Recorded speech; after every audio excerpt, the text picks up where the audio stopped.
বাংলাদেশের বর্তমান সরকারের কূটনৈতিক ব্যর্থতার কারণে হরমুজ প্রণালীতে বাংলাদেশের তেলের জাহাজগুলো বারবার আটকে যাচ্ছে। বন্ধু প্রতিম দেশ ইরান বাংলাদেশের সঙ্গে বন্ধুত্বের হাত বাড়িয়ে দেয়, কিন্তু বাংলাদেশ চরমভাবে কূটনৈতিক ব্যর্থতার পরিচয় দিয়ে এখনো পর্যন্ত হরমুজ প্রণালী থেকে একটি জাহাজ অবমুক্ত করতে পারেনি। যদি আপনারা না পারেন, ব্যর্থতার দায় স্বীকার করে আমাদেরকে দায়িত্ব প্রদান করেন। আমরা হরমুজ প্রণালী থেকে বাংলাদেশের তেলবাহী জাহাজ মুক্ত করে বাংলাদেশের জ্বালানি সংকট নিরসনে ভূমিকা পালন করতে প্রস্তুত রয়েছি। আপনারা কি করবেন, কি করছেন?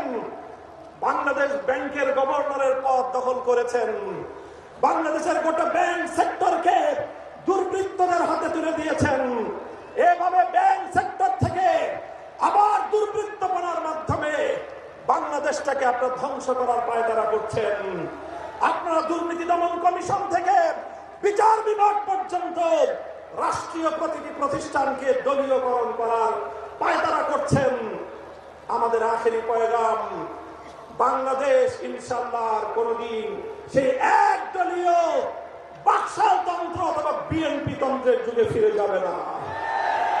বাংলাদেশের শহীদ প্রেসিডেন্ট জিয়াউর রহমান যেভাবে বহুদলীয় ব্যবস্থা বাস্তবায়ন করেছে, সেই ব্যবস্থার রাজনীতি যদি করতে পারে বিএনপি টিকে থাকবে, অন্যথায় বিএনপি তার অস্তিত্বের সংকটে পড়বে।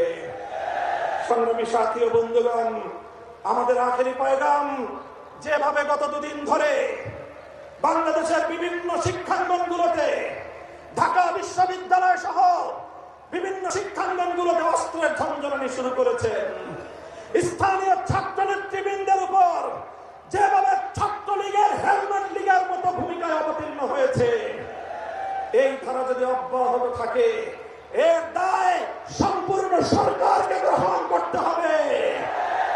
মব সংস্কৃতি বন্ধ করুন, দ্রব্যমূল্যের লাগাম টানুন। এভাবে রাষ্ট্রের প্রতিটি সেক্টরে বিরোধী দলের পক্ষ থেকে সহযোগিতার যে আহ্বান জানানো হয়েছে, সেই আহ্বানে সারাদিন ইনশাআল্লাহ আমরা সহযোগিতার ভিত্তিতে দেশকে এগিয়ে নিতে প্রস্তুত। কথা বলেন ঠিক কিনা?